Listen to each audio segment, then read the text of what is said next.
Good afternoon and good morning, ladies and gentlemen. My name is Mikołaj Lauer, and it's my pleasure to deliver a webinar to all of you today. It's going to be about XTM Connect series, and today we are going to concentrate on InDesign. We are going to show you the InDesign connector, how it works in practice, how you can render InDesign files inside XTM, also using a visual preview or visual editor as well. Plus, I will also show you how to generate an interactive PDF previews. So if you don't mind, I would like to take you through the agenda, first of all, okay, and to show you the details. So today we are going to concentrate on, first of all, on the project creation with indd files. And together with fonts and images, in my today's demo, I will show you how specific indd files can be uploaded to XTM and with some fonts. And as you may know, indd files can already have specific images rendered inside and included inside. But at the same time, it's also possible to load indd files without images and without fonts. And the whole idea behind the InDesign connector is to actually render both images and fonts inside XTM using a visual preview feature. And that's a very important part of it, because if you want to, first of all, have the right rendering of your indd files in XTM, you have to be 100% confident that you have the right fonts and you have the right images, obviously. So the whole idea behind working inside this connector or using the connector is to also upload those additional files, which are images and fonts.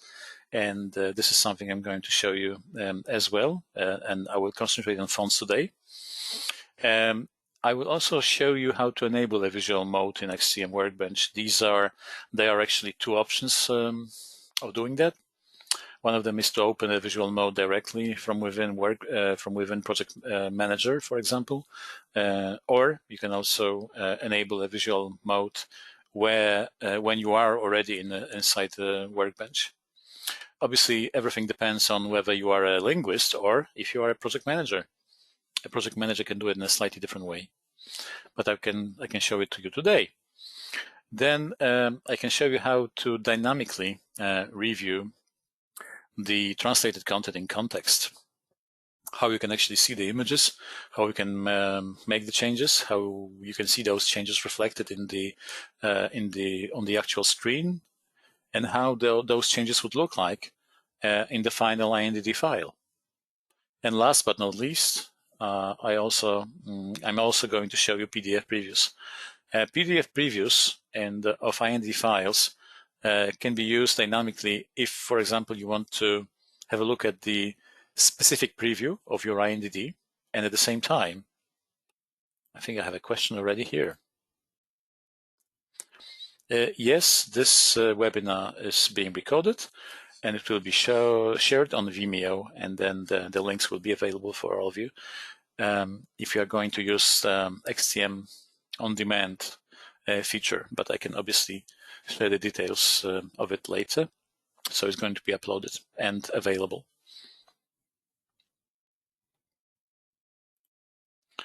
Thank you for your question. So just going back to the generation of PDF previews, it's possible to actually generate a preview, which we call an interactive preview. And whenever you click on any content or any text inside the PDF preview, which is a dynamic one, then you will see the exact representation of that text inside Workbench. So, for example, if you notice something that has to be changed, you will immediately have a chance to do it inside Workbench. And then if you regenerate a preview, then you will be able to see that change. So there are like two options of actually seeing and the actual visual preview inside XTM right now. One of them is the PDF interactive preview, and then also a visual mode inside XTM. There are two options really, and I'm going to show you both of these options. Then, yeah, I think that's actually the agenda for today. I would also like to just present a couple of housekeeping rules, so to say. So basically, if you have any questions, you can raise them in your questions box, just as one person did a while ago. And you can just go to your GoToWebinar panel and ask questions. I will be happy to respond to them as we go. And also, after the actual demo, we'll have a couple of minutes for questions and answers session. So I would also encourage you to raise questions then. But obviously, if you have any burning questions while we go through the demo, you can ask them as well. No problem with that. So let me just go to the demo instance of XTM and show you the details. Let me just close the presentation for the time being. And now I switch to the XTM system. For those of you who didn't have a chance to work in XTM at all, just a heads up that XTM is a translation management system. It's entirely web-based, so you can access it anywhere, right, at any time, using your browser, whatever browser you use. And you have access to all your repositories of translation memories and terminology, and you can update them on the fly. You can create projects, assign linguists, then linguists can finish those projects. A review can happen inside XTM. Everything is done in real time. That really means that all the TM and anything really, not only TM but also terminology, is updated on the fly, and everyone can reuse it in real time. There are also some options inside XTM regarding the workflows when it comes to automation and when it comes to simultaneous work inside XTM, where you can actually, let's say, do editing or proofreading almost at the same time as the translation is being done, which will obviously accelerate turnaround times. And also, you can be sure that everyone who is updating the TM or terminology will obviously, first of all, will give the right to other people to benefit from it, because they will be able to use it in real time. Now, let's concentrate on the topic of today's presentation.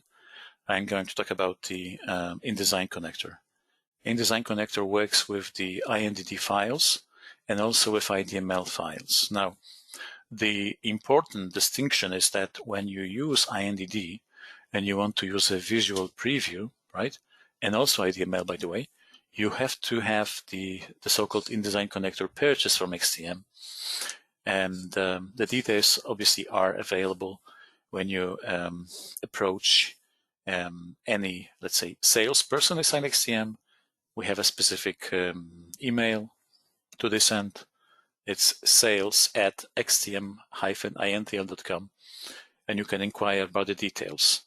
And right now I would like to concentrate on the operation of it, right? And the connector works and in such a manner that when you create a project with an indd file, and if you upload your images and fonts as well, and the InDesign connector will seamlessly connect with XTM, or XTM will actually connect with the connector, and then this the outcome of it is rendering of the content inside the Workbench, which is our translation environment. And obviously, all those steps will be shown to you in a second. The whole idea behind working using the InDesign connector is about rendering the very indd file or IDML file that you have with specific fonts and images, so you don't lose, right, any, let's say, details in terms of visual editing and also a preview of these files inside Workbench. And not only that, because I will also show you PDF previews in a second. Right now, I would like to show you the project I have created. And the project is from English to Polish. We are going to use one of our XTM flyers here. It's an indd file, as you can see, by looking at the extension. It's just a translation and editing step, but it doesn't really matter here. The whole purpose of today's webinar is to show you how you can see indd file in context inside XTM. Also, when you want to see the details, actually what was uploaded as part of this project, you would have to go to General Info on the left, and then underneath you would see the details of preview files. And those uploaded preview files, in this very case, are fonts, but you could easily see images as well. And that really means that if, for example, you have some specific fonts that you would like to, let's say, render inside Workbench or in the Workbench, you can use them, right? So that means that the InDesign connector will use these fonts, and they will be as close as possible to the reality, which is very, very important, because otherwise, if you didn't do that, then you would get some fonts that would be just a representation of your context, of your text, with some, let's say, representative fonts that InDesign could use. So if you use some specific customized fonts or tailored ones, especially when you have some fonts that you use as part of your corporate image, or then it's very important to just load them, right? Okay, let's just go to the project itself, because before I go to the specific project, I would like to show you the first step. And when you add a project, when you create a project with indd files, you just have to remember about two things, really. One of them is to obviously load those files as part of the for translation section. So you can browse through your disk and then load the file. And then you always have to remember about using this additional files checkbox, where in XTM you can upload your preview files. And when I say preview files, I specifically mean images and fonts that I talked about a couple of times before. And if you want to load them here, you can just zip them as well. So you can compress them and you load them as part of the project. Then the rendering will happen, and then all these files and images will be sent as zipped to the InDesign connector. So there will be a specific connection with the server, and then they will be rendered inside XTM, right? So it's going to be done in real time. You don't have to wait for the outcome of it a couple of minutes, for example. So it's going to be available almost immediately, right? Disregard segment ID images in this case. Preview files are most important here. Reference material is something completely different. That's why I wanted to concentrate on preview files. You can upload them as compressed files, okay? And let's just go to the project I created for the purpose of this webinar today. So I will find it once again. Okay. And now I'm project manager, just remember, and I would like to open that specific file for Polish. What I would like to do now, I would like to open it in XTM Workbench in a normal mode. So I'm not going to open a visual mode yet. I'd like to show you the difference. Okay, and so let's open it. Now the content of that file will be presented in Workbench in two columns. Obviously, on the left-hand side, you have source, and then you have target. And the majority of these texts have already been translated. So you can see on the right-hand side, you see the Polish version. Obviously, some of them are not translated yet. Some of them are machine translated. It's not really that important now, but I just wanted to show you the options here. So on the right-hand side, you see the Polish version, and then the source is English. You can always go to different languages if you, for example, are reviewing something for a couple of languages as well as a project manager. Now, we only have one file. If you had some more files, they will be visible in a drop-down menu, right? So we only have this flyer. So that's a standard Workbench. You can obviously work with it, and as a linguist, linguists have to translate, confirm, modify, what have you, right? Now, if you want to go to visual mode, you have to click visual mode and click enable. Now, what will happen is that the visual preview, or the editing environment really, will open. And also underneath, you will still see the standard Workbench which means that you can obviously make any changes, benefit from all the automation and all the QA checks which are available in the standard workbench. Okay, so now you see that English is opened already. Now the Polish is being rendered. Perfect. And the translation is here. And then if you want to click that, for example, inside this preview, the XTM will take you to the translation already, right? So, and vice versa. If you click, for example, this sentence, it will also enable you to allow you to actually change anything, and then the translation will be changed. So, for example, let's say that you're not really happy with some of these, and you are the editor or a proofreader, and if you want to change any of these words here, you can, for example, make some changes inside the Polish version here. So let's say that I would like to, let's say, change it, right? So I would like to use this word. And this one is a representation of this one. I'm not going to pronounce it in Polish. It's going to be probably too difficult for most of you. But yeah, I will just try to change it. So I will now change it to a different verb. And I'm going to hit enter, as you would normally do. And now it's already here. So now you see the change. I changed the word, and now the other verb is visible. So it's happening on the fly, so to say. And you can also update the preview if you want. By the way, it's already updated, so you can just click Update Preview if you want to be sure that everything is rightly, let's say, rendered inside the target version in Polish in here. By the way, yeah, you can see that this one is in capital letters. It doesn't really matter that you don't have capital letters here. It's rendered properly. So for the, let's say, for the sake of ease, for the translators, it's written in a normal style with capital at the beginning and then lowercase later. And then the representation of this specific translation inside the visual preview is in capital letters, right? So obviously the font is rendered, everything is rendered properly. So you can see actually how the translation would look like, okay, in real life or in real file.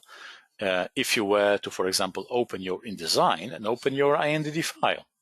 So that's the whole idea behind it. You want to see how the file would look like inside the target indd file. And that's really very important because you want to see also things like, for example, length restrictions. If you are, let's say, restricted with some length requirements and you can't, for example, have too long phrases inside any text or any segment, then you can play with it. You can use some abbreviations. You can shorten your sentence, right? So there are many ways of doing that, obviously, if you are a linguist. So I think that's a perfect way of actually having a right preview of what's been happening with your text inside the target version, okay? So basically this is how it works. So you can, as I said, you can either you can either click this content, then you will be taken to the specific segment inside XTM, or you can also go the other way around. So you can click any segment inside your target version in the standard workbench. The whole idea behind it is that you can still see two options, right? That's very, very important.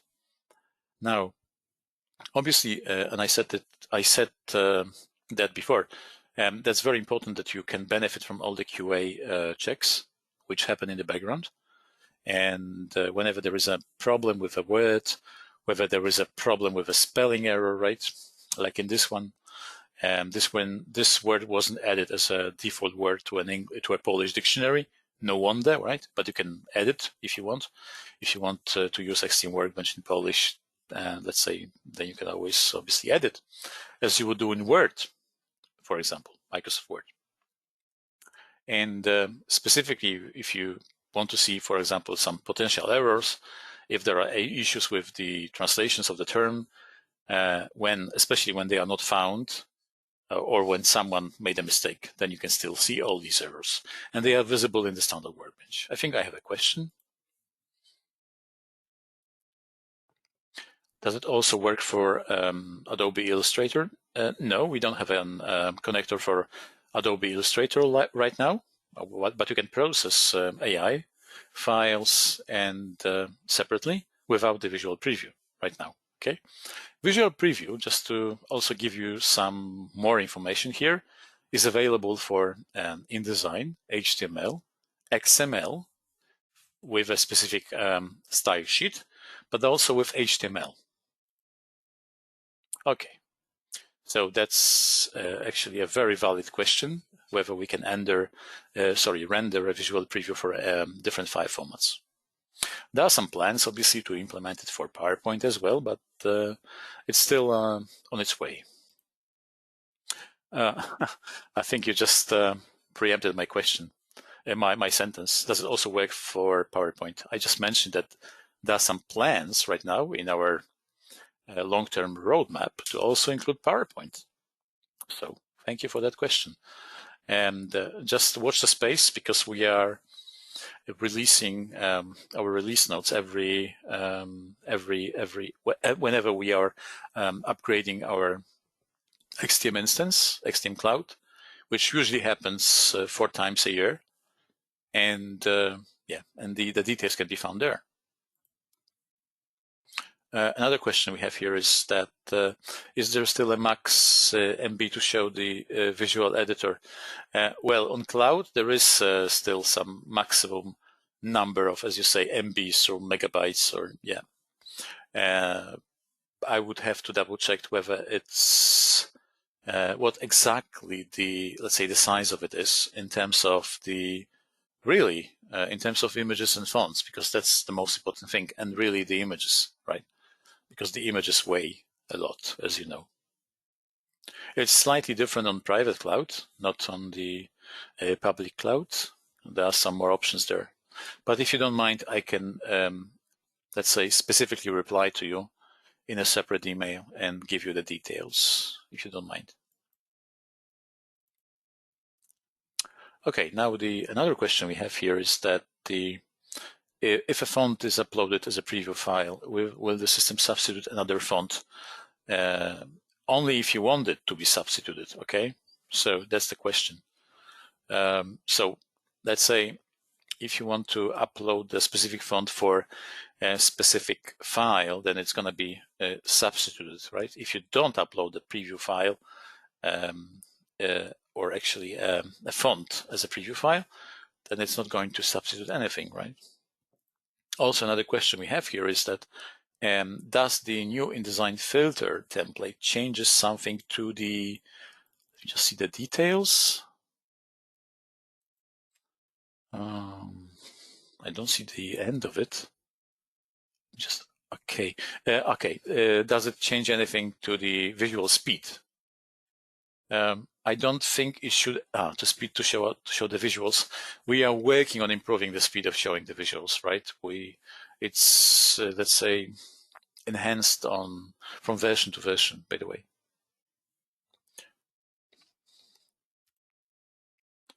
Okay, so basically I think that you get a gist of how the visual preview works and what you can do with the changes that you can, for example, implement inside the target version, and then how they can be reflected in your visual preview. I think that's the most important thing here.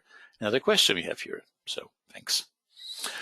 As a PM, if I have more than one language to translate into, would I need to choose fonts per language, per file?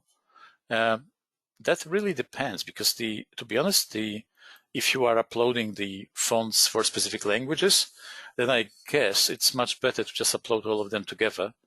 And but obviously there may be issues. Okay, there may be issues with some, for example, fonts for APAC region, right? So for Chinese, Korean, and so on and so forth. So I would suggest then to upload these fonts as separate projects for these specific languages.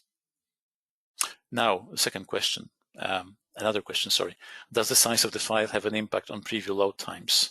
No, because the file itself, or the size of the file, is only important when it comes to analysis, right? So once it's analyzed inside the project manager and it's visible with all the details in metrics, then it will be rendered in the same way as a as a file which weighs less than the heavy file. Another question. Is it possible to separate the visual preview and the bilingual workbench into separate window? Currently, it is separate panes in one window. Yes, it is. It is actually something that we thought of, and that's why we implemented this solution. So we want to see two panes. We want to see the workbench and then also the visual preview. If you want to see it separately, there is an option of doing that in a slightly different manner. Basically, what you can do also is, first of all, you can move the column to the left and to the right. You can play with it, right? When it comes to the preview, or sorry, when it comes to the visual representation, that's the upper part. When it comes to the changes or translations that have to be done, obviously that's the lower part. And the segregation of these, right? It's not possible as it was, let's say, prepared in this way or developed in this way and as a default setting. However, it's still possible to see a PDF preview, which is a dynamic preview. And basically what you can do, and I'm going to show you that in a second, you can open your indd file as a PDF preview. Let's say put it as a separate file on the left, minimize it a bit, or just change the size of it, the size of the window, and then on the right-hand side you can see the translation. So maybe that's something that could actually answer your question and also cater for your needs. But let me just do it in a second, okay? Let me just go back to the questions I have here. Quite many of these, which is great. Okay, that was the last one. So let me just go to the preview, which I wanted to show you.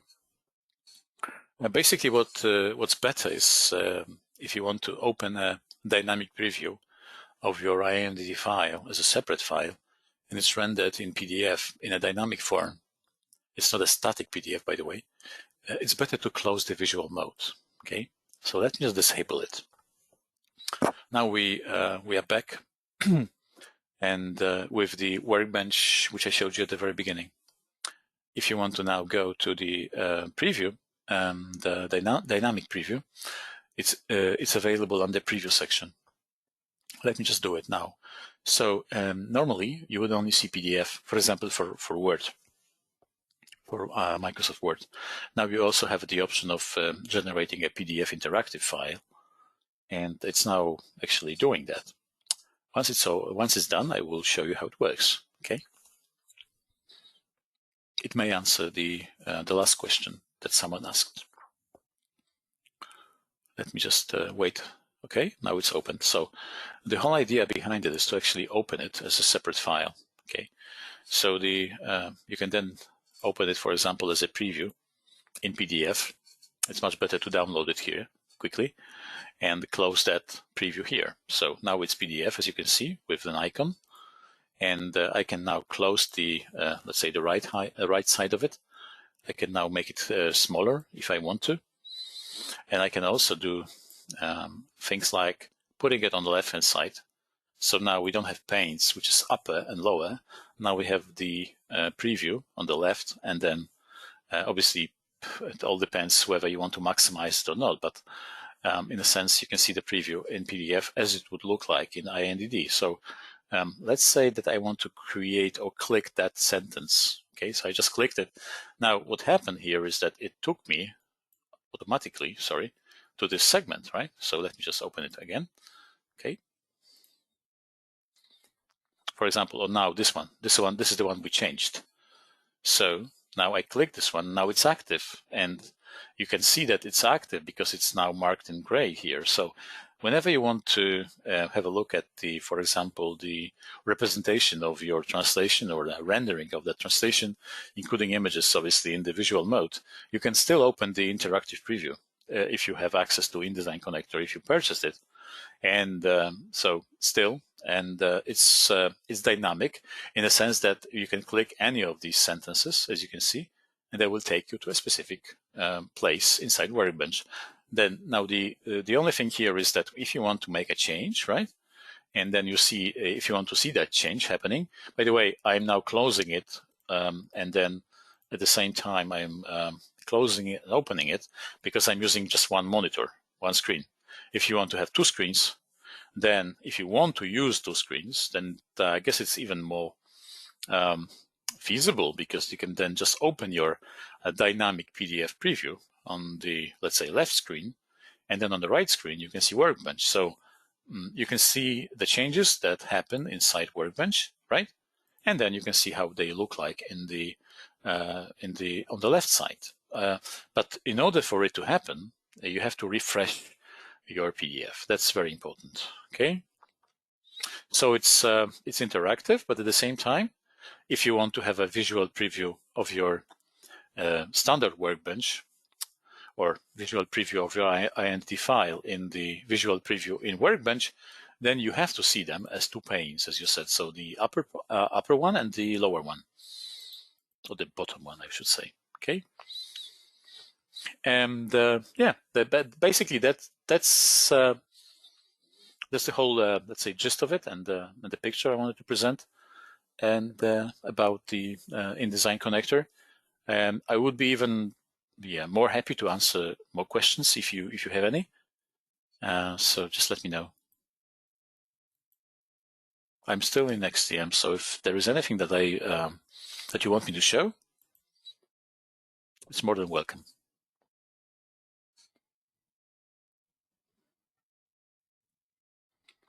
I have a question here. Okay. So first question here is that the just have a look.